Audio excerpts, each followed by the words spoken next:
Fala galera, tudo bem com vocês? Mais um podcast aqui no Campo Fala, começando aqui no canal do Jogo Direto, o podcast de edição número 36. E hoje a gente vai receber mais um baita convidado. Mas antes, queria pedir a vocês já para se inscrever aqui no canal, deixar o seu like, que é muito importante para que a gente possa continuar trazendo treinadores desse gabarito, né?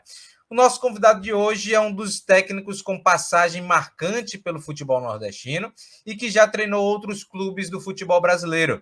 Na sua galeria de troféus, dentre alguns títulos, encontram-se dois com maior protagonismo: a conquista do Pernambucano de 2016 e também a da Copa do Nordeste do mesmo ano. Hoje, o Campo Fala tem a honra em receber Milton Mendes para um papo sobre carreira, ideias de jogo, metodologia de treinamento, tática e muito mais. Milton Mendes, muito obrigado por ter aceito o convite e vamos bater esse papo muito bacana. Obrigadão. Boa noite, Jonathan. Boa noite aos teus telespectadores que acompanham o teu canal. Eu espero estar à altura e falarmos um bocadinho e que as pessoas sintam-se bem e que gostem do nosso conteúdo. Então, Milton, você tem uma identificação muito forte com Santa Cruz, né? Você tem uma passagem muito vitoriosa, passou também no Sport, Vasco da Gama. Mas antes da gente falar do Milton Mendes, treinador, eu queria que você contasse um pouco daquele momento de você como atleta, né? Você que veio das categorias de base do Vasco, vestiu a camisa do Criciúma, depois destinou a jogar lá em Portugal. Como é que era o Milton Mendes atleta? Eu realmente fiz a minha escola praticamente toda no Vasco. Primeiro clube que eu joguei mesmo, infantis, mais futebol de salão, foi o Criciúma. Depois do Criciúma eu fui para o Internacional de Porto Alegre, um tio e meu pai me levaram lá, fiz teste, fiquei um ano. Depois fui para o Rio, fiz um teste no Fluminense, não passei, fiquei um tempo no Fluminense, depois fui para o Vasco. E fiquei no Vasco, o Júlio César Leal foi o treinador que me assegurou no clube. E aí joguei, tivemos uma escola muito boa de jovens jogadores, muito bons. Tínhamos uma equipe muito forte, que se eu falar nomes você vai lembrar, o Mazinho, o Sim. Regis, o goleiro, o Lira, lateral esquerdo. Lá da fera, né, o Romário, a fera que ninguém pode esquecer a fera, jogamos com ele, o Santos, Jussier, enfim, tivemos um juvenil e júnior ali muito bom que ganhamos tudo. Depois fui para o profissional, depois do meu primeiro ano de profissional eu fui emprestado ao Criciúma, depois fui emprestado também ao Mesquita, do Rio de Janeiro, e depois retornei ao Vasco e fiquei. E aí, um ano depois, um ano e meio, eu vim para Portugal e fiz a minha carreira toda aqui. E aí eu era um lateral assim muito voluntarioso, com muita força, corria muito, tinha o meu forte era o cruzamento, não marcava assim muito bem, mas como eu tinha muita força, supria a marcação. Eu era como eu tenho 1,80 m, eu era um lateral para altura alto, né? Então me considero ter sido um jogador médio bom e ser profissional em 1983, um Vasco com lateral direito, Paulo Roberto, Edivaldo, Pressão demais. Depois o Donato, que o Donato era, depois passou para central, porque o Donato era originalmente veio do América como lateral. Isso. Então acredito que foi muito bom para mim, porque o que me manteve realmente no patamar de ser um jogador de equipe grande, Vasco, né, e depois vim para algumas boas equipes aqui em Portugal também, foi a minha determinação e vontade. Então, sou de uma família muito pobre, então tive muitas dificuldades até chegar ao profissional e tentei sempre buscar conhecimentos nos livros e buscando alternativas para o futuro. Pô, isso é muito bacana, né? E você foi para um país que valoriza muito o conhecimento, né? A questão da bibliografia, né? Foi aí, por exemplo, que começou aquela formiguinha assim, ó, será que eu posso ser treinador? Será que aquela fagulha começou aí em Portugal? Você começou a já pensar nessa sua transição atleta-treinador? Eu sempre tive uma vocação, vontade, uma vocação não digo vontade mesmo, de ser treinador, desde jovem. Então eu prestava muita atenção em muitas coisas, mas não adiantou muito, porque o futebol mudou muito. O futebol mudou muito, do tempo que eu jogava para cá, o futebol foi... Mas a gente deve aprender até o que não se deve fazer, né? Então aprendi Verdade. muita coisa que não se deve fazer, antigamente. E, e hoje o futebol houve uma transformação muito grande em todos os setores, desde a preparação, desde a análise do próprio jogo, a análise do jogador, a profundidade que a gente tem que buscar para trazer o melhor e errar. Errar vai errar sempre, mas tem que minimizar o erro. Então, essas Exatamente. informações nos trazem para minimizar o erro. Então, acredito que com essas ferramentas que hoje o futebol nos traz, a gente tem que estar muito atento para poder dar o passo certo e fazer as coisas corretas. Você falou sobre o contexto, né? A questão de que, por exemplo, o futebol que você jogava é totalmente diferente do futebol hoje. E esse contexto também, se a gente analisar, ele está muito presente na vida do treinador, né? O treinador, muitas vezes, ele é submetido a vários contextos. Um contexto, por exemplo, de início de temporada é totalmente diferente do contexto de você pegar uma equipe ali no meio da temporada e já brigando por questões de zona de rebaixamento, você tendo que dar um resultado. Quais são as principais diferenças, né, nas ações do Milton Mendes nesses contextos, né? Tanto no início da temporada, tendo tempo para planejar, quanto ali naquela ação, ali naquele caos, digerir aquele caos do meio da temporada, numa reta final de competição. Você sabe, Jonathan, que a minha melhor fase no Brasil foi quando eu peguei uma equipe de pré-temporada, antes do pré-temporada, ou seja, eu preparei a equipe. Eu peguei a equipe, faltavam 3 jogos, Ferroviária de Araraquara. Eu peguei, faltando a equipe dos 3 jogos, mas ela não tinha condições de mais nada. Era só para avaliar o plantel para o ano seguinte. E assim foi feito. Fizemos uma preparação para buscar e depois fizemos uma análise completa de todos os jogadores. Esse foi o meu auge. Por quê? Aí você me diz, oh, bom, mas o teu auge foi na segunda divisão porque foi o único clube que eu peguei no início de temporada.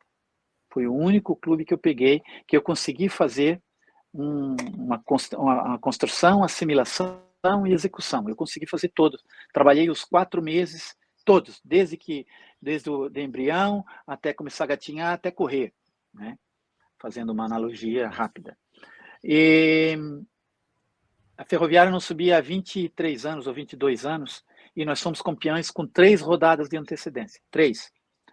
Não é subiu, nós fomos campeões com 3 rodadas de antecedência, ou seja, a gente estava sobre o segundo colocado mais que 9 pontos. Isso demonstra a forma com que a equipe estava. Aí você me diz, pronto. E como é que foi a sequência disso? Eu fui para o Atlético Paranaense também, já peguei o Atlético Paranaense numa situação de dificuldade, né? O Atlético Paranaense estava lutando contra o rebaixamento no Campeonato Paranaense. Tinha que ganhar 2 jogos para poder sair. E assim foi, ganhou. E conseguimos sair e a equipe esteve bem. Um clube grande, um clube com todas as condições. Enfim, eu era o terceiro ou quarto treinador, já não sei dizer exatamente. Enfim, o clube e jogadores estavam numa dificuldade muito grande de assimilação de coisas, ou seja, cada treinador que entra com uma ideia, entra com uma forma de Isso e fica inicia tudo bagunçada. do zero. Inicia tudo do zero. Então, depois dali, do Atlético Paranaense, conseguimos ir um campeonato muito bem, um turno muito bom, conseguimos liderar o campeonato brasileiro por muito tempo, por algum tempo, umas 6 rodadas. Eu não lembro exatamente, não posso falar que eu não lembro exatamente. Mas chegamos a liderar.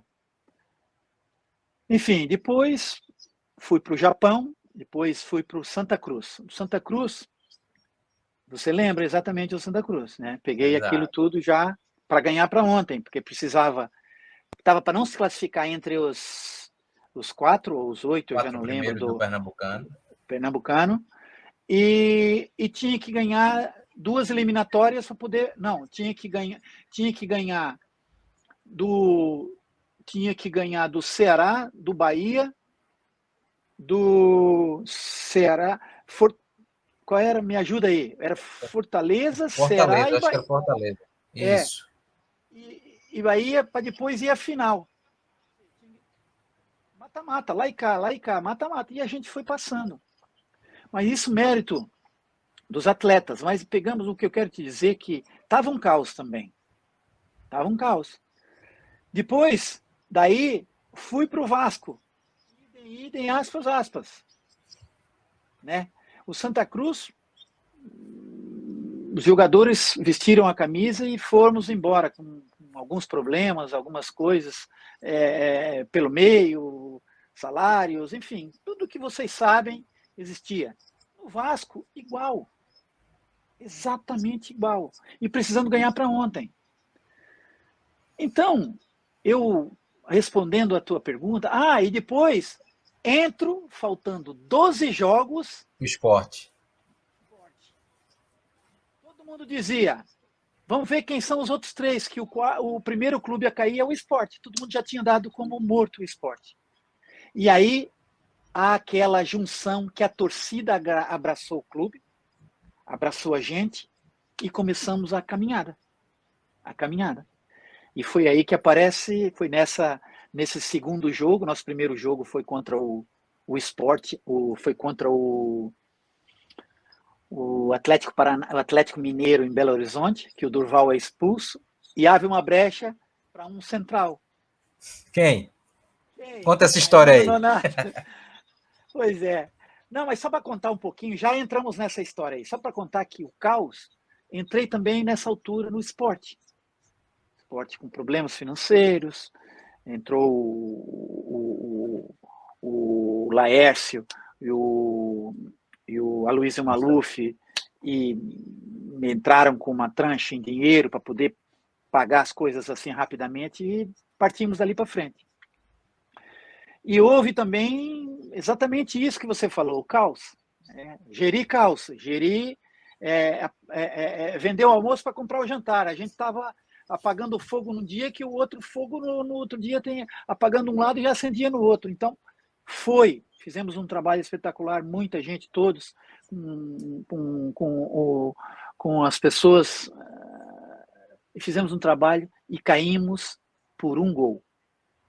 Um gol que, se tem o VAR hoje, nós tinha ficado na primeira divisão, porque o gol que a Chapecoense fez estava impedido. Estava impedido. Verdade. Bom, para te dizer que eu sou muito mais forte para preparar do que para a pegar andando. Eu sei fazer tudo. Todos os treinadores têm que estar preparados para isso. Aí me colocaram um rótulo aí no Brasil. De bombeiro. Eu sou treinador que entro só para apagar fogos,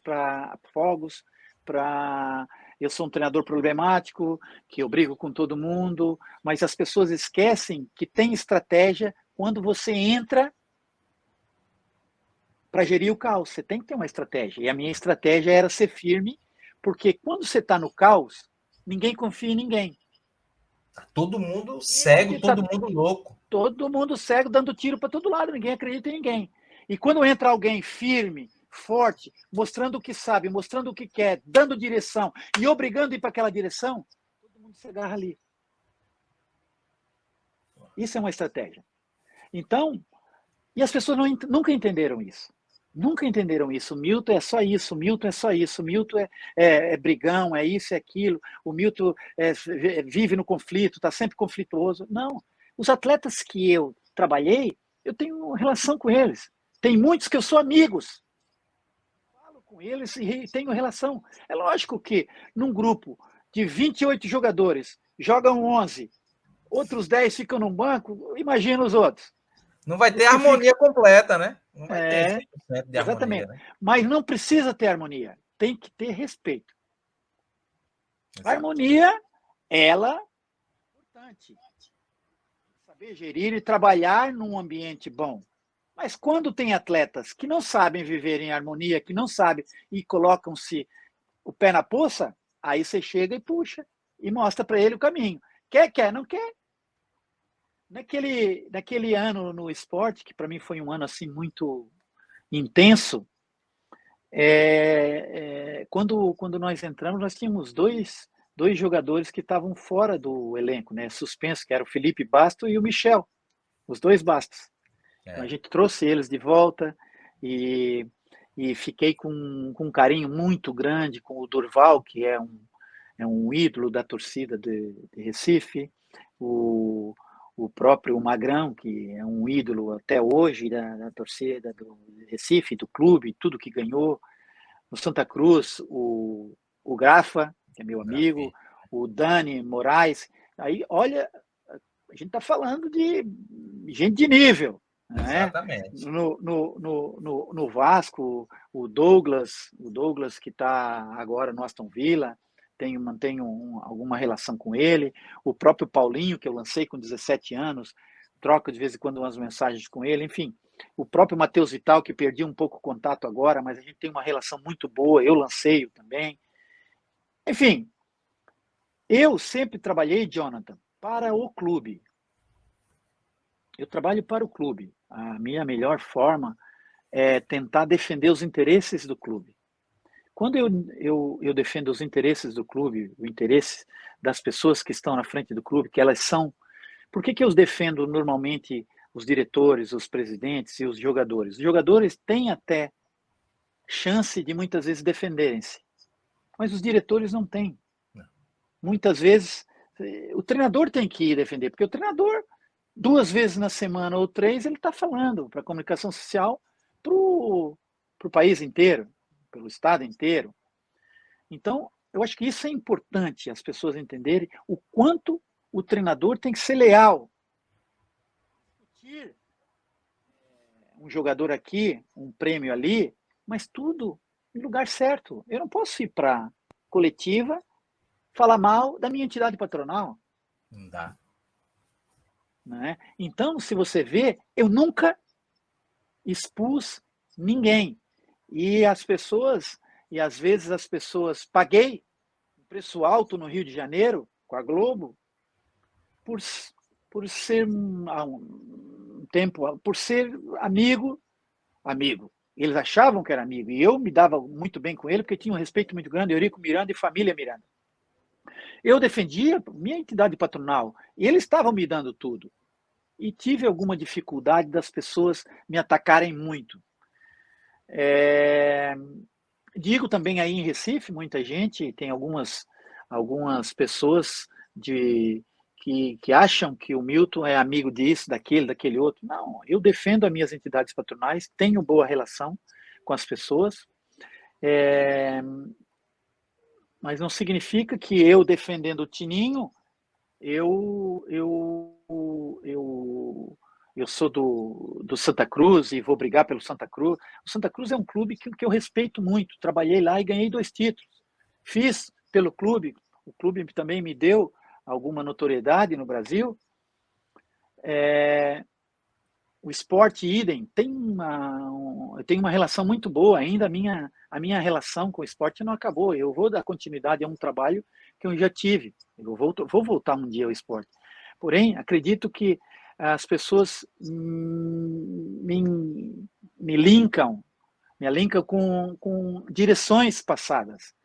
Eu defendo as direções com que eu trabalho, que eu acabei de dizer. Então, isso para mim é muito importante. Você veste a camisa do clube, né? Você não está linkado à pessoa, você está linkado ao clube, à instituição, né? Automaticamente, sendo o A, o B, o C, o Pedrinho, o Joaquim ou o Manuel, eu estou defendendo a minha entidade patronal, que não tem a possibilidade de ir, até porque o momento que era do esporte naquela altura, o momento que era do Santa Cruz naquela altura, com dificuldades, apesar de Santa Cruz foi um momento vitorioso, porém, era dificuldades, era falta de dinheiro, era dificuldade de um plantel que não era, a gente precisava de alguns reforços, enfim, mas nunca ninguém ouviu eu ir dizer, olha, eu preciso de reforços, eu quero reforços. Não, vamos trabalhar com o que temos E internamente a gente fala. Exato. Pode expor. Então, essa é a minha linha de trabalho. Perfeito, perfeito. E você falou sobre as revelações, né? Você que projetou alguns jogadores, Matheus Vital, você falou sobre o Paulinho, e tem um cara em especial, né, que hoje está vestindo a camisa da seleção brasileira, o Adrielson, né? Meio aquele caos do esporte, brigando pela zona do rebaixamento, você colocou ali o Adrielson e de lá para cá o cara mostrou porque que tem talento, né? Porque mereceu aquela oportunidade e hoje está vestindo a seleção brasileira. Me conta um pouquinho de detalhes, como é que foi aquele timing seu para colocar o Adrielson e o que é que você via do Adrielson? Rapaz, foi assim. Nós fomos jogar, como eu acabei de falar um pouquinho, já vou ser mais rápido. Fomos jogar contra o Atlético Mineiro e o Dorval foi expulso. E no jogo seguinte a gente precisava de um central.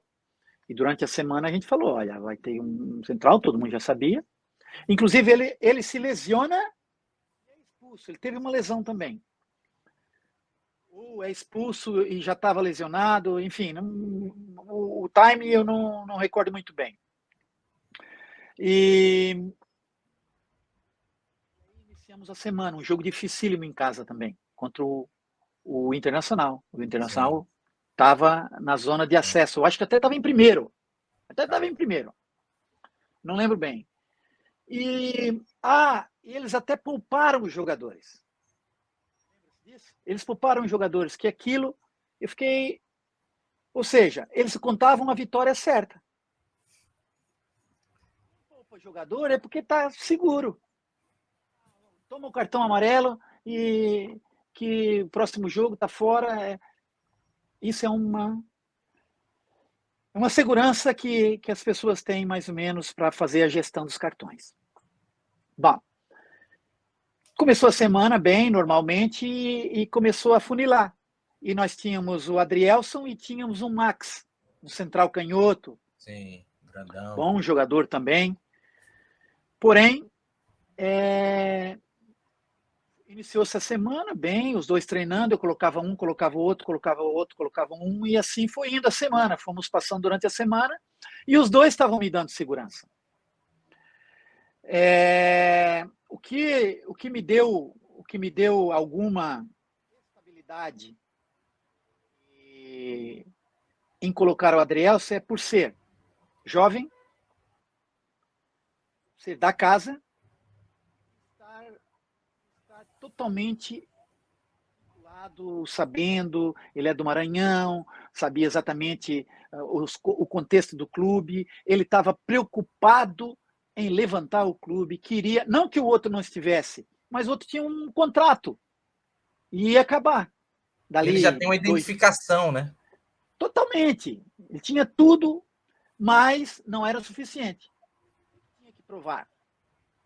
Dentro do campo. E ele estava me passando uma segurança, trabalhou sempre com calmo, tranquilo. Onde eu tomo a decisão? No treino -1, véspera do jogo, nós estamos preparando umas bolas paradas. Normalmente o -2, a gente já prepara transições, como lança o contra-ataque, o -3, já a forma de pressão, e assim por diante. No -1, nós tínhamos a bola parada. O que acontece na bola parada? Fizemos o Max a primeira parte do treino e ele entrou na segunda parte do treino. Uma jogada ensaiada, bola cruzada, Adrielson, gol. Isso é ele. Ele. Vai ser ele. Cara, por coincidência, o menino não faz o empate do jogo contra o Internacional, ele que faz o gol de cabeça, lembra disso? Lembro. Lá em cima, a impulsão dele espetacular. Subiu e tal. Aí, no coletiva depois do jogo, ganhamos o jogo, segundo gol do Matheus Gonçalves, uma entrada, a roubada de bola, e o Felipe pressiona no meio, Bastos pressiona no meio campo, roubamos a bola, e a bola enfiada no Matheus Gonçalves, e o Matheus Gonçalves entra e faz o 2-1. Ganhamos o jogo, espetacular. Final do jogo, coletiva. Aí o pessoal, e aí, Milton, e tal, e tal. E o Adrielson, se você vai buscar essa coletiva, rapaz. E eu disse, o Adrielson é o único que tá certo para jogar. O Adrielson é o único. É o único, é ele. E aí começamos a brincar. E o que ele me mostrou, sabe, Jonathan? Sempre uma estabilidade, muito tranquilidade, um menino assim muito sonhador. Teve alguns erros normais de jovens pela idade, mas depois foi chamada a razão, ele entendeu e hoje a maturidade que ele está é extraordinária. Eu acho que no meu modo de ver é uma convocação justíssima, merecedor, não só pelo caráter que ele tem, mas pela postura que ele entrega no jogo. Uma característica que eu adoro nele é que ele sabe exatamente o que ele pode. Ele nunca, você vai ver, ele nunca vai tentar dar uma caneta ou um chapéu dentro da área. Porque ele sabe que não é a área dele. Ele não vai tentar fazer isso. Exatamente. Por isso que o coloca num patamar diferente. Quando você entende o que realmente você é e o que realmente você pode. E você sabe que você pode, com confiança, ir buscar algo muito maior. Mas a tua zona é zona de seriedade. Perigo zero. Então, é em cima disso que eu acho que é o forte dele. E tem sido assim durante toda a carreira. O Adrielson é um dos... Acho que para mim é o melhor zagueiro da Série A nessa temporada. O cara que vem jogando... Já vem jogando há bastante tempo, né? Desde 2018 vem jogando com uma regularidade muito firme. E hoje com justiça está aí sendo convocado para a Seleção Brasileira. Mais um que o Milton Mendes lançou para o futebol brasileiro. Agora, Milton, eu queria saber um pouco mais da tua metodologia de treinamento, né? Entrar um pouquinho mais nessa profundidade da tua metodologia, né? Você é um técnico que já reside em Portugal. Naquela época, você também, assim como outros profissionais, também bebeu da fonte da periodização tática ou não? Tem Exatamente. outras utilizações de metodologia. Me explica um pouquinho mais. Você sabe que metodologia é um momento, né? Eu gosto de propor a minha forma de jogar, mas você tem que se adaptar. Estou dizendo de modelo de jogo, né? Metodologia é outra coisa. Modelo de jogo. Modelo de jogo você tenta adaptar o que você tem. Exato. Eu gosto de trabalhar sempre na periodização tática. Exato.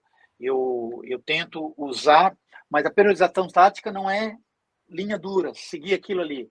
Sabes que os projetos eles são bons, eles são importantes desde que não tenham um fim. Então, sempre você está aprendendo coisas novas e você está colocando melhor, está melhorando as coisas aqui e ali, como nós, como seres humanos, como profissionais, temos que estar sempre tentando fazer isso, melhorar a cada tempo. Eu trabalho na periodização tática e gosto de trabalhar tudo com bola. Tudo com bola. Acho que a velocidade ela tem que estar trabalhando em transições, com bola, cada um sabendo pisar o seu terreno. Não adianta eu querer trabalhar centroavantes e zagueiros fazendo velocidade área a área, porque eles não vão fazer isso em campo. Então nós temos que trabalhar dentro do espaço que eles pisam no campo.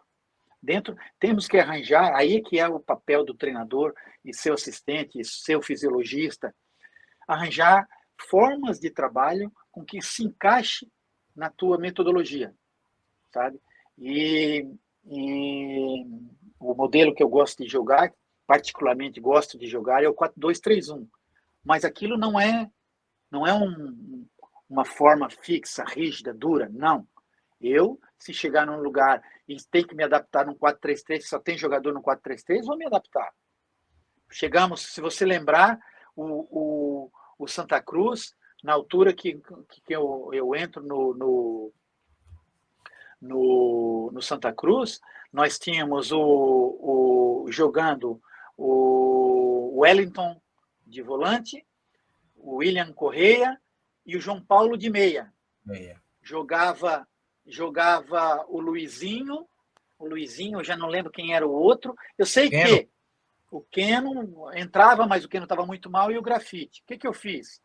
eu soltei o Keno um pouco mais, puxei o João Paulo para segundo volante, coloquei o Lelê e o Arthur, que nem convocado era. Lembra? Que o Arthur, o que eu fiz?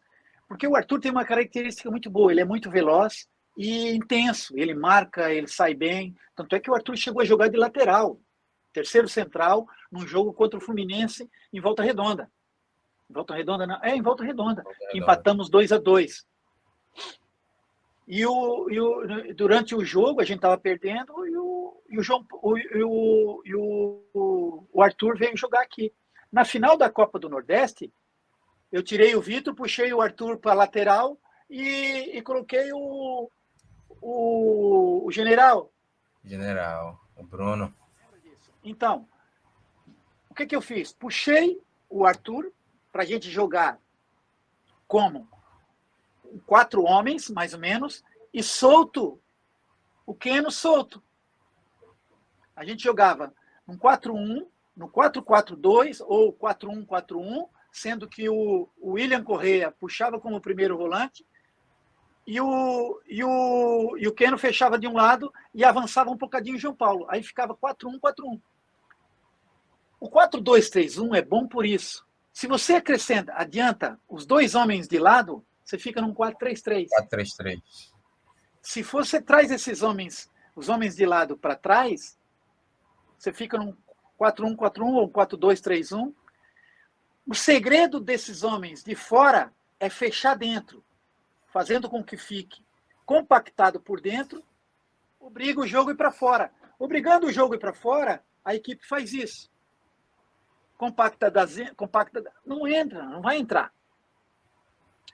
Então, a análise final é que o treinador só consegue fazer alguma coisa desde que o jogador consiga entender a sua mensagem.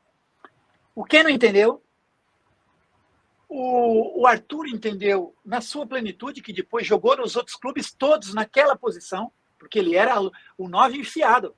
Era. Ou seja, estava o Grafite em primeiro, o General, que foge o nome dele, como é que é? O Bruno, rapaz. Bruno. O Bruno é a terceira opção. Ou seja, quando o Arthur vai ali, ele ficou como protagonista, porque o Arthur fechava dentro com uma facilidade. Depois, lateral esquerdo, a gente encaixou o Costa. O Thiago Costa. Exatamente. Encaixamos o Costa e a equipe, o Dani e o Neres, que o Dani jogava às vezes, mas o Neres nunca jogava, e ficou o Neres. Ou seja, a equipe, nós tínhamos o Dani, que era um xerifão firme, marcador, e nós tínhamos o Neres, que era um cara que tinha mais qualidade na saída. Qualidade, buscava e tinha velocidade. Então, primeiro quesito, saber jogar futebol. Esse é o número 1. Corredor, fazer isso, não é para futebol. Não é para futebol. É para outra coisa. Então, o que eu pretendo é que os jogadores estejam sempre no nível técnico bom, porque nível tático eu tenho que implementar. Eu tenho que saber fazer. Eu tenho que colocar na cabeça deles e fazer com que eles desempenhem. E se eles não desempenharem o papel, buscar quem desempenha. Então, esse é o papel do treinador, ser um facilitador e mostrar para eles exatamente o que eles querem. Porque o atleta, para mim, deve entrar em campo, nunca, isso é erro do treinador se acontecer, ele tem que entrar em campo sabendo os 5 momentos do jogo. Totalmente. Tem que saber. Se o jogador entra com dúvida, o problema é do treinador. O treinador não passou exatamente. Se o treinador fez isso e aquilo, ele tem que sentir se o jogador está apto ou não. Esse é o papel do treinador. Por isso que a gente estuda. Por isso que o treinador já não pode mais ser o cara que eu tenho dinheiro, vou ser treinador. Não pode. Não pode. Eu sou amigo de um cara que tem muito dinheiro, eu vou ser treinador. Não pode. Hoje, ser treinador é uma responsabilidade muito grande. Hoje, ser um treinador, ele gera milhões. Não está na mão dele, mas gera milhões. ele tá na frente. Ele fala 2, 3 vezes durante a semana em rede nacional. Time grande está equiparado ao presidente da República. O Tite, treinador da seleção, o Diniz hoje, Flamengo, Vasco, Fluminense, ele está equiparado a esses caras. E como é que pode ser um João Ninguém? Um cara que não estudou. Por que para ser médico tem que estudar? Para ser engenheiro tem que estudar. E para ser treinador, não. Hoje já tem. Mas é importante que cada vez mais exista gente capacitada. Eu sei que existem treinadores que dizem que não deve se estudar, não deve isso, não deve aquilo. Mas estão defendendo a sua pescadinha. Ele está tentando dizer que não, desvalorizar, para que isso vá por mais tempo, o futebol brasileiro não exija estudos, porque até lá ele vai estar tranquilo. Porque daí não estão exigindo. Porque na hora que exigir, eu acho que é inevitável. É inevitável. Tem que ter qualificação para ter cada vez mais qualificações de nível superior. Agora, Milton, você falou sobre a questão do treinador, né? A responsabilidade do treinador quando o jogador ele não entende a mensagem, a orientação, o que fazer em cada momento do jogo, né? E aí eu queria saber de você como é que é a sua pedagogia, né? Como é que é a sua sensibilidade, a sua conversa com o atleta, a comunicação, porque a gente sabe que dentro do futebol existem várias realidades, né? Você vai pegar um atleta de comunidade, você vai pegar um atleta que tem um nível de bagagem, de conhecimento um pouco maior, um pouco menor, um cara que tem uma compreensão melhor, outro que vai exigir um pouco mais de gasto de energia sua. Como é que funciona isso durante as tuas sessões de treinamento? É uma pergunta interessante essa, muito interessante.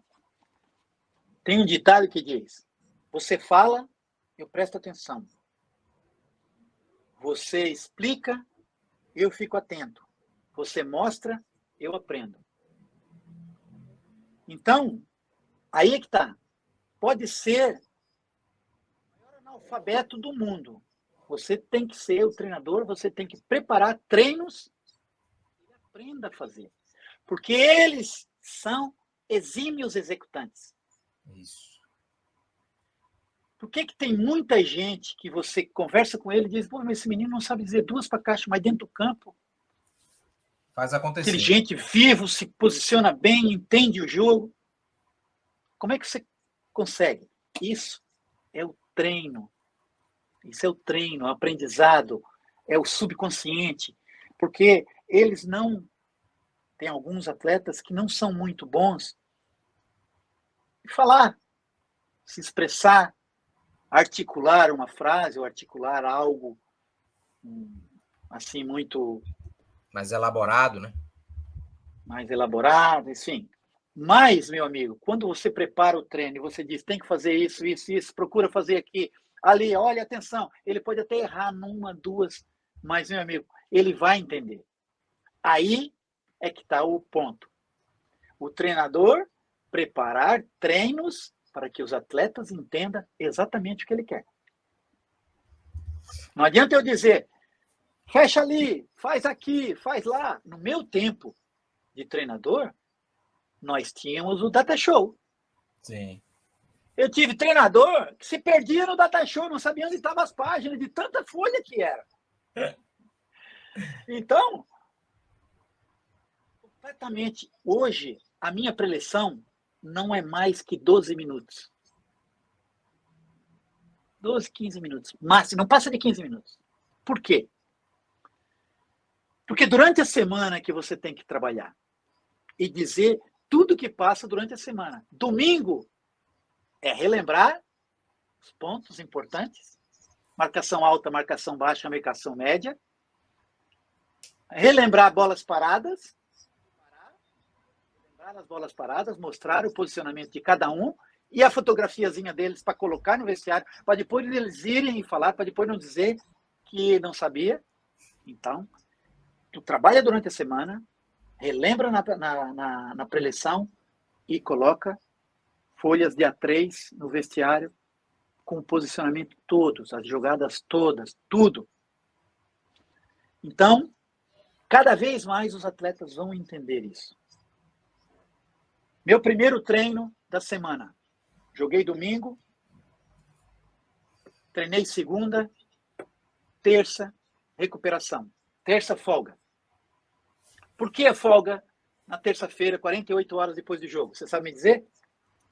Não, quero saber agora. 48 horas depois do jogo é que vem o auge do cansaço. Ou seja, se você treina, joga domingo, faz uma recuperação na terça de manhã, na segunda de manhã, por exemplo, ou à tarde, você consegue fazer uma preparação, mostrar para eles o posicionamento do próximo jogo, fazer um trabalho tático. Quem jogou mais que 60 minutos, 70 minutos, faz um trabalho muito menor, e depois vai para crioterapia, massagem e tal, tirando os nódulos dos músculos, fazendo a recuperação. Massagem, tudo que for preciso. A hidratação, tudo que for suplementação, tudo. Vai para casa. Terça-feira, o cansaço vem, derruba. Você está de folga. Porque no tempo que eu jogava, a gente jogava domingo, folgava segunda, na terça-feira o que é? Longa distância, 10 quilômetros. Era isso. Você já comprometia a semana inteira. Não tantas lesões. Porque já comprometia a semana toda. No auge do cansaço você vai fazer 10 quilômetros. Então tua periodização é um pouco diferente do que a gente está acostumado, né? A gente, por exemplo, vê muitos treinadores de fato dando essa folga na segunda. Então você já dá essa folga na terça. Me explica também essa periodização. Ela tem um pouco mais de... Ela tem alguns outros pontos diferentes do que a periodização tradicional do teu treino? Tem, porque as pessoas, cada um tem seu forma. Lógico, eu estou dizendo isso, o meu treino, falando que jogo domingo é domingo. Sim, perfeito. Entendeu? Se tem o jogo na quarta-feira, você não pode fazer isso. Falando domingo é domingo. Okay. Até porque o departamento, se você joga domingo, nessa segunda-feira você treinar, quem não jogou domingo tem que fazer um treino para manter o nível físico dos outros que jogaram no dia anterior. Porque senão, depois de 3, 4 semanas, um mês, eles vão estar todos abaixo. Defasagem. Vou te dar um exemplo claro. Jogo domingo. Um jogo folga terça, quarta, quinta, sexta, sábado. Nesse treino menos 4, você já pode fazer um bidiário. No menos 3, você já pode fazer... Aí depende de cada um. Eu não vou entrar nisso. Depende de cada um. O que eu quero dizer é que, a partir daqui, o menos 2, você já não treina mais muito intensidade alta. Por quê? Você vai jogar aqui. Exatamente. Você vai jogar aqui, ou seja, já baixa a carga. Treina pouco. Domingo, estou dizendo quem fica no banco. Treina pouco. Quem jogou, muito bem, índice físico alto, intensidade alta e tal. E quem não jogou? 3 dias sem fazer nada. Domingo. Segunda folga. Treino leve, porque você está voltando, os caras estão cansados, vai fazer a subjeção de reforço, vai dizer que está cansado, então baixa o treino. Ou seja, são 5 dias sem fazer nada. Nível lá embaixo. Como é que esse cara vai dar uma resposta quando você precisar? Por isso que é importante, no meu modo de ver, segunda-feira, domingo aqui, jogou. Segunda-feira, quem ficou no banco e jogou menos de 60 minutos, coletivo, jogo treino, seja o que for, carga altíssima. Assim você mantém ele mais próximo e quando você precisar dele, ele vai estar minimamente preparado. As minhas equipes, a gente treina bem e muito com poucas lesões. Esse é o tema da minha tese. O tema da minha tese é esse. Qual a relação entre a intensidade e o volume de treino com a ocorrência de lesões musculares em jogadores de futebol profissional? Baita assunto, hein? Depois eu quero que você mande, se tiver em PDF, eu quero também dar uma olhadinha. Ainda eu estou preparando, ainda estou preparando. Bacana. Mas é para você entender que no futebol acabou o acaso. Você tem que prestar muita atenção. E quando você tomar decisão, no campo, você tem que tomar decisão assim, né? Mas, se você estiver fora dele, Adrielson, o Paulinho que eu coloquei que jogar com 17 anos. O Paulinho, ele ficou treinando 1 mês e meio conosco até jogar. Ele foi 3 vezes no banco até o jogo. Porque eu queria colocar o Paulinho num momento em que ele estava estável. E ele entra no jogo contra o Vitória. Lá em Vitória é quando a gente faz o terceiro gol. A gente está ganhando 3-1. A gente sai perdendo de 1-0. Viramos para 3-1 e é nesse momento que eu coloco ele em campo. Então, até para isso você tem que sentir sensibilidade, né?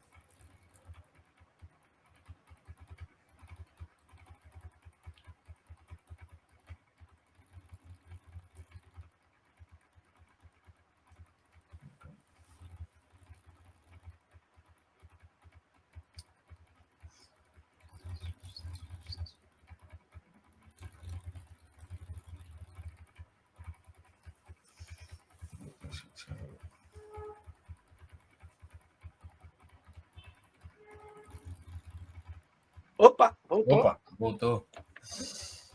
Milton, você estava falando aí sobre a questão da sensibilidade e o treinador ele tem que ter sensibilidade também numa tarefa que eu considero até artesanal, né? Coisa que você já citou aqui nesse bate-papo comigo, né? A questão da engenharia, né? Do posicionamento de alguns atletas, né? Por exemplo, você trouxe o Keno para ter um pouco mais de liberdade. E é esse equilíbrio, né? Essa questão de você encontrar esse equilíbrio entre as peças, né? Digamos, essa sinergia com os atletas em campo, essa planificação que faz o trabalho todo, de fato, acontecer. Como é que você busca realizar essa planificação dos atletas nos seus trabalhos, né? Você disse que gosta de usar um 4-2-3-1, mas como é que a característica do atleta? Você gosta de um lateral de mais força, chegando lá no fundo, um lateral um pouco mais construtor, jogando por dentro e pontas por fora, zagueiros mais construtores, volantes com boa qualidade de passe ou um volante mais desconstrutor? Me explica aqui um pouquinho mais dessa tua planificação em campo desses 11. Desconstrutor é boa, né? Para não dizer brucutu, né? Tem que dar aquela repaginada, né? Veja bem, Jonathan. O quesito principal da minha equipe é saber jogar futebol. Né? Estamos falando de atleta profissional, jogador de futebol. Depois, como você busca o encaixe? Olhando a característica, né? O Arthur, por exemplo. Eu via o Arthur, vou dar um exemplo do Arthur, como posso dar o exemplo de outros jogadores, o próprio Paulinho. Eu via o Arthur com muita força. O Arthur jogava de centroavante, ele matava a defesa inteira. E ele também morria. Porque ele pressionava todo mundo, ou seja, ele tinha muita força. Desde que ele tenha força e queira jogar em outra posição, o resto é comigo. O resto é comigo. Porque a característica do homem de lado, esse homem de lado, do 4-2-3-1, o homem de 3, que eu quero, que eu desejo, é que feche dentro, marque bem por dentro e tenha uma saída rápida. Explosão. Saída. Porque o resto eu vou construir, eu vou preparar a equipe para sair. Ou seja, desde que, o que eu fazia quando o Keno vinha e fechava até o meio-campo? O João Paulo se posicionava, fechando a linha D4 dele, e deixava o Keno no limbo ali, nem defendendo nem atacando. E quando a bola saía no Keno, aí eu queria que o Arthur que tinha força, saísse a 1.000 por hora por aqui. O Grafa, que já estava mais ou menos à frente, a característica do Grafa não era a velocidade. O Grafa era dar continuidade, porque o Grafa tinha muita inteligência. Chegar nele, passar e dar continuidade. E usar o pivô com força. Tornou-se muito fácil. Tornou-se fácil porque eles encaixaram, entenderam. Fiz já um trabalho tático, fechar por dentro, fecha dentro, abre, sem bola, fecha dentro, com bola, abre, dá largura e aproxima o meio-campo. Fazendo isso. O meio-campo é isso aqui, ó, aproximando dos setores. O que eu fazia? Bola de um lado, o homem do lado oposto aberto. Agora, já mudou um pouquinho, eu já tenho uma outra alternativa para lá. Não vou dizer, mas já tenho outra alternativa. Então, isso faz com que a equipe, quando ela tenha bola, valorize a bola. Valorize e toca para o lado e para trás? Não. Pegou a equipe, superioridade numérica, dentro. Vai, sem medo de errar. Contra-ataque, vai, sem medo de errar. Sem problema. Errou. Aí a proposta do jogo. Pressiona alto, baixa as linhas. Aí é a proposta do jogo. Então, é importante que os atletas, você consiga rapidamente fazer o diagnóstico. O treinador, quando chega num time, ele tem que fazer o diagnóstico. Tentar saber o máximo de informações possíveis. No Santa Cruz, nós conseguimos estancar o sangue, ou seja, o problema que estava havendo, por causa de uma coisinha mínima, e eu consegui saber numa conversa informal.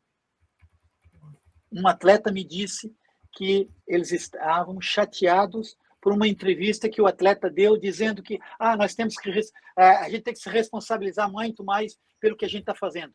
Eles acharam que esse atleta estava se eximindo da responsabilidade jogando nos outros. Você parou. Detalhe, né? Rachou o grupo. O que eu fiz? Aquilo me... mas eu acho que é aí.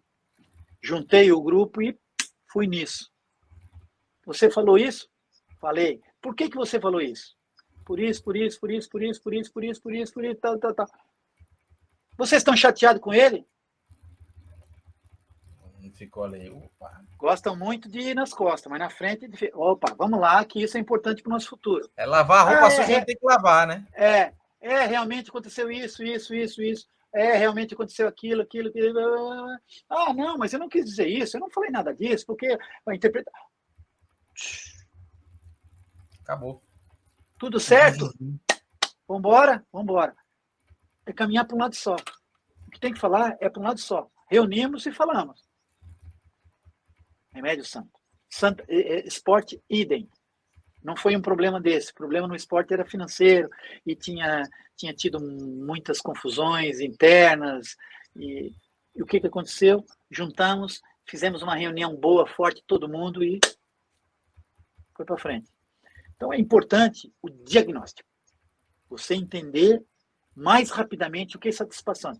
Por quê? Não existe um problema com o clube que está passando, só por existir. Tem alguma coisa. É sempre por alguma coisa. Exatamente. Não é ao acaso, né? Não é por acaso. Então, você tem que entender, diagnosticar. É a mesma coisa quando um carro vai à oficina. Você tem que... O mecânico, ele tem que ir queimando etapas para poder até chegar no diagnóstico do problema. É esse o trabalho do treinador quando chega no lugar. Precisa ter muita sensibilidade, conversar com muita gente, estar próximo, desde o homem que limpa até o presidente, todos têm uma opinião, todos conseguem ver de um jeito e cada um tem uma forma de ver. Isso é importante.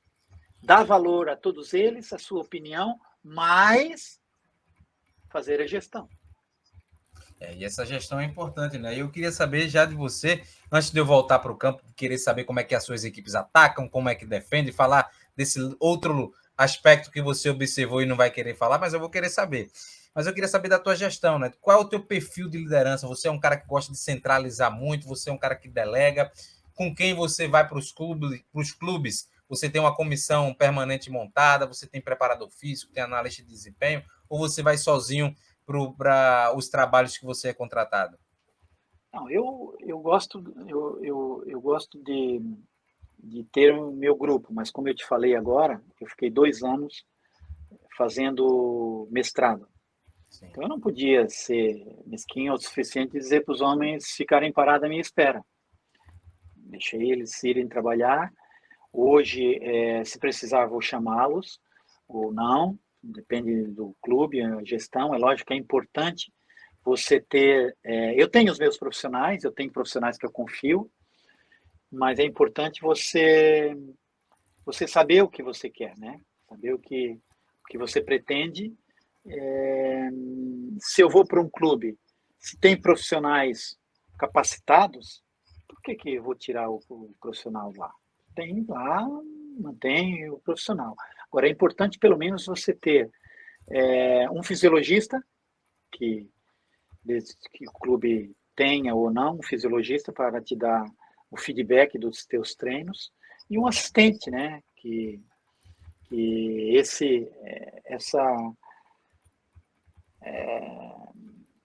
essa pessoa ela precisa sabe o que eu, porque eu não tenho muito tempo. Você vai se dedicar em conversar, entender e conversar e fazer, e se você dedica no treino, você não pode fazer as duas coisas. Então, tem que ter Exatamente. alguém e você tá nos momentos certos, entrar, sentir, ter sensibilidade de ver o momento certo de falar, enfim. Eu sou um treinador que delego muita coisa.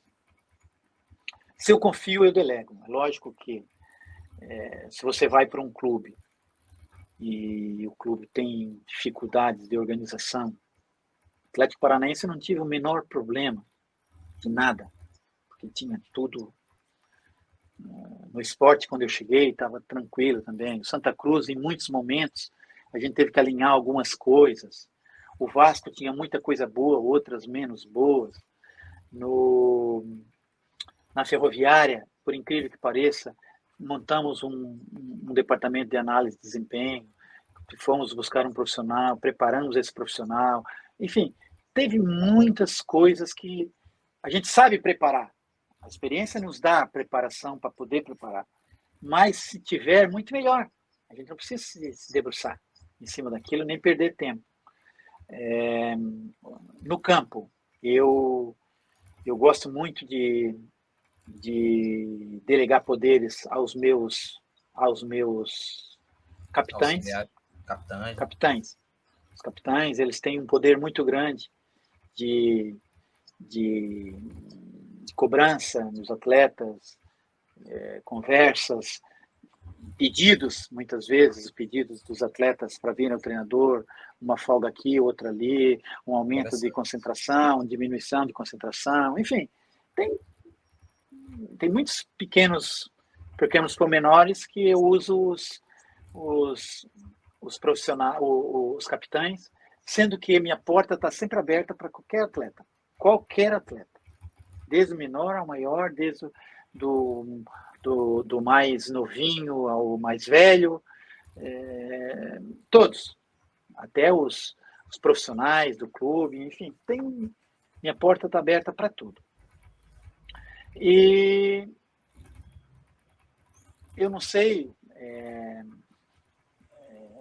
como é que os atletas gerem isso, mas o que eu sei é que eles são importantes e eu lembro de atletas que eu coloquei como capitães que muitas vezes tinham dificuldades de falar, tinham dificuldades de se expressar, e depois eu puxando por eles, você é capitão, você tem que falar, dá a tua opinião aqui na frente dos outros.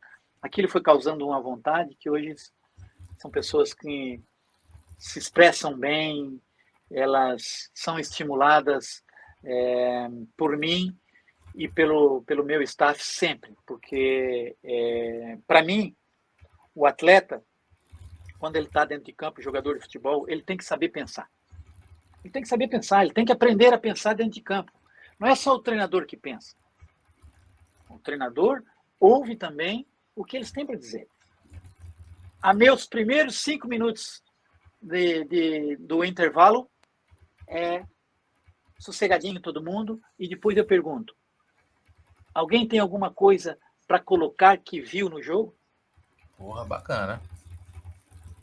Aí um diz, o outro diz, ou ninguém diz, sei lá. Aí você começa a fazer a tua interação. De repente, no que eu preciso. Eu, Milton Mendes, nunca chutei água, não sou disso. Já fui firme com os jogadores, mas nunca chutei água, nunca fui agressivo, fui firme. Quando eu faço uma cobrança e o jogador rebate, eu sou firme. Eu mostro onde é que está a liderança, onde é que está a ponta da corda. Você não pode, você tem que saber limites, você tem que saber dar. Tem que dar liberdade, soltar a corda, mas quando a corda começa a querer te amarrar no pescoço, você tem que saber puxar e dizer: peraí, a ponta da corda está aqui. A ponta da corda é o controle, aonde quem manda. Redes, né? Exatamente. Então, é fundamental as pessoas entenderem que o Milton não é agressivo, o Milton não é estúpido. Eu sou um cara que sei ler os momentos, sei ver quando as pessoas estão querendo ultrapassar os limites. Então, eu tenho muitos amigos por isso, mas tenho muitos inimigos também. Faz parte, né? Faz parte. Ser um cara reto, um cara firme, que um papo que não tem curva também vai causar estranhamento em muita Tem gente. muita gente que não gosta disso. Então, talvez esteja aí a fama minha de durão, porque as pessoas não entendem que muitas vezes uma chamada de atenção, uma firmeza de posicionamento, não é nada pessoal, é profissional. É o trabalho, né? É o trabalho, que é muita Profissional. cobrança, né? Esse é meu ganha-pão, esse é o que eu sustento a minha família, esse é porque eu tenho as minhas coisas. Isso, se as pessoas entenderem e cada uma delas fossem retas desse jeito, as Seria coisas espetacular. seriam Agora muito você mais fáceis. falou, agora você falou sobre o seu tema de mestrado e falou desse período, né, que você está fazendo mestrado, essa sua decisão. Como é que foi essa decisão, né, de parar um pouco, né? O seu último clube foi o Marítimo, né, em Portugal. Teve, claro, uma rápida passagem aqui no Retrô, ali no 2 jogos, né, na reta final da Série D, para ver se o Retrô conseguia se classificar, né? Mas um trabalho de longo prazo, o último de fato foi o Marítimo. Como é que veio essa decisão de estudar para um mestrado? Como é que você está nesse período agora? Eu estive durante muito tempo fora de Portugal. Estive 7 anos no Catar e tive 5 no Brasil. 5 ou 6 no Brasil. E quando eu entrei no Marítimo, eu senti essa necessidade de buscar novas fontes para beber, né? Buscar novos conhecimentos, buscar novas ideias. E foi onde eu tomei essa decisão. Busquei a universidade e iniciei o mestrado. Ciências do esporte, que eles dizem aqui, né? Ciências do esporte. E foi muito rico para mim. Primeiro ano, o primeiro e o segundo semestre foi muito legal. Por quê? A experiência nos faz ver muita coisa, tipo isso que eu acabei de falar para você. Quando você entra num lugar, você vê, analisa e você tem já as respostas. Diagnóstico, né? Já tem as respostas mais ou menos catalogadas, né? Aí, e você vai aqui, tendo aquilo, eu vou agir dessa forma, vou mais ou menos. É lógico, com sensibilidade, porque lidando com o ser humano não é uma ciência exata. Exato. Com sensibilidade. E chegou um momento que eu disse: poxa, eu estou precisando buscar novas nova forma de ver as coisas e pensei em fazer nova universidade. E aí, quando eu fui na universidade, me falaram do mestrado. Eu olhei o que tinha, o conteúdo, e achei interessante. E iniciei, matriculei, tive o incentivo da minha mulher e dos meus filhos. Vai, faz bem e tal, até para ficar um tempo fora e tal. E foi. E eu fiz isso, então para mim está sendo extremamente importante, enriquecedor, lidar com jovens novamente, porque no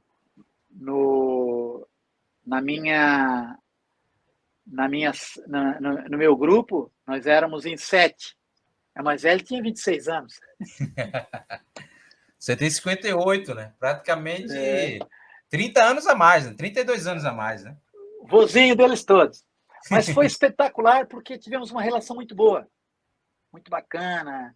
E, além de nós trabalharmos com deficientes mentais, deficientes visuais, sobre vários aspectos, para a gente preparar-se para isso, porque o mestrado está direcionado ao esporte e recuperação. Então, para mim foi extremamente importante, foi bacana. Então, estou muito feliz por ter participado. E agora um grupo vai fazer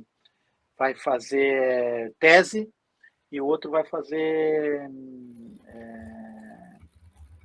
me fugiu agora o nome. Estágio. O outro vai fazer estágio. Eu optei pela tese porque minha vida sempre foi no campo, então eu optei para a tese para também me ajudar um pouquinho a fazer a escrita, a dissertação, enfim, sair mais coisas e pensar e puxar pela minha massa cinzenta. Já estava ficando branca. Mas interessante, né? A sua decisão, né? De buscar esse conhecimento. Nem todo mundo tem a humildade, né? Acha que porque já trabalhou com atletas de alto rendimento, já tem a solução para tudo, mas é um gesto de humildade, um gesto de sabedoria também, de que buscar o conhecimento nunca é demais, não existe tempo para isso. Pode acontecer com 20, pode acontecer com 58, com 90, sempre há tempo para buscar o conhecimento. Mas eu queria voltar para o campo, que a gente já está se encaminhando para o final, Milton. Deixa eu só te fazer uma note disso, uma coisa que realmente é muito interessante. Quem acha que muito sabe, pouco sabe. Verdade. Totalmente. Concordo em gênero, número e grau. Menotti sabe muito.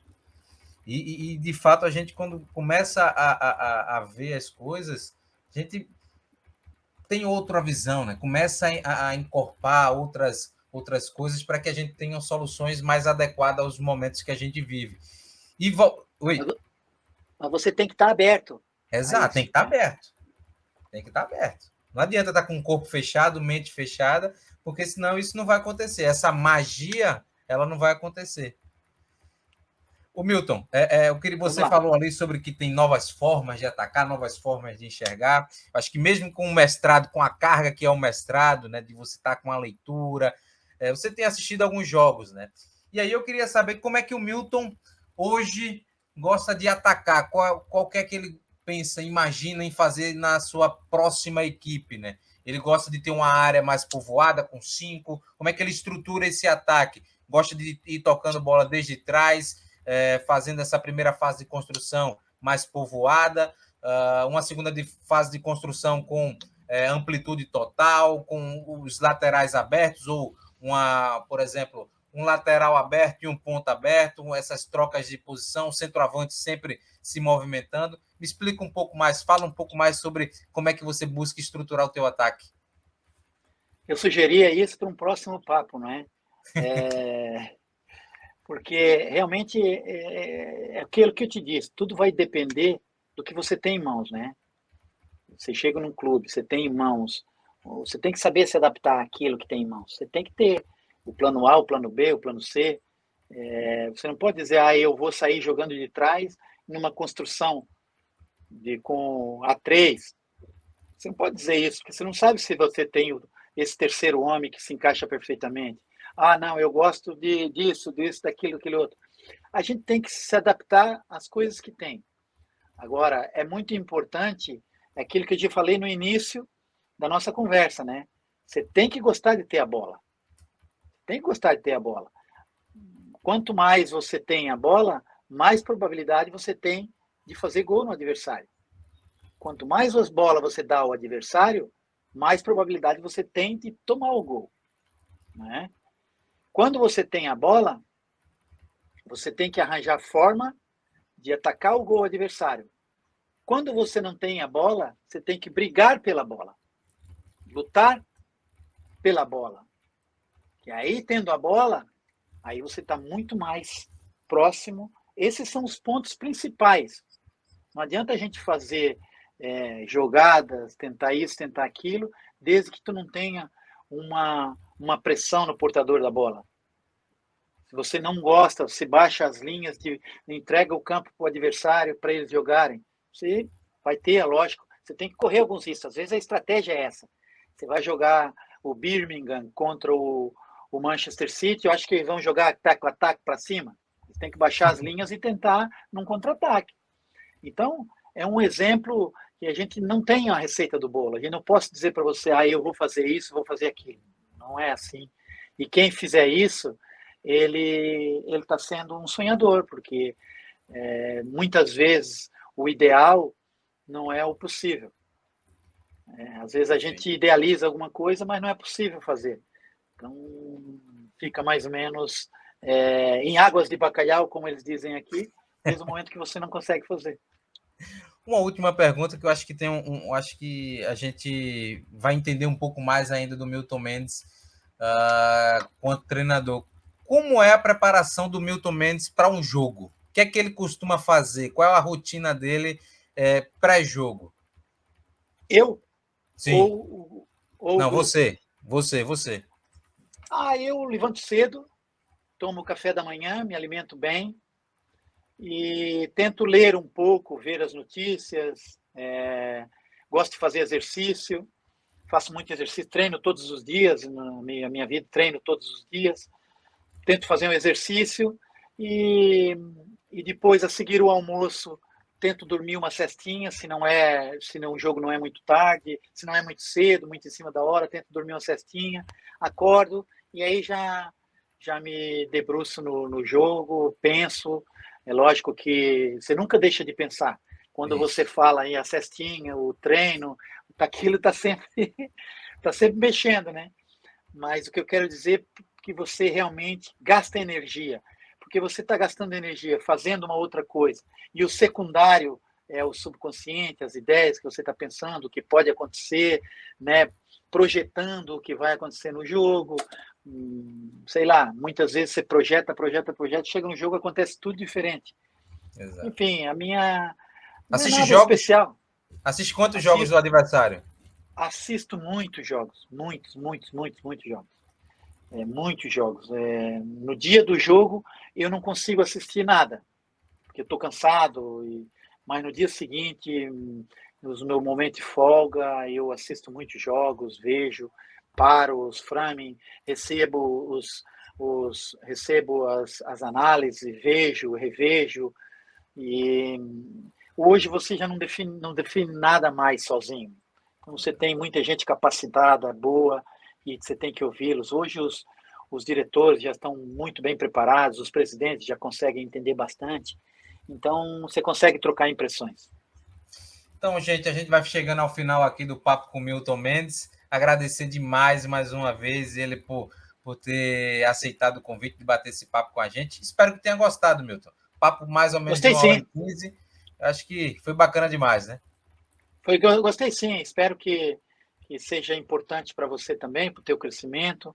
Estamos aí preparados para ajudar sempre os jovens, as pessoas que estão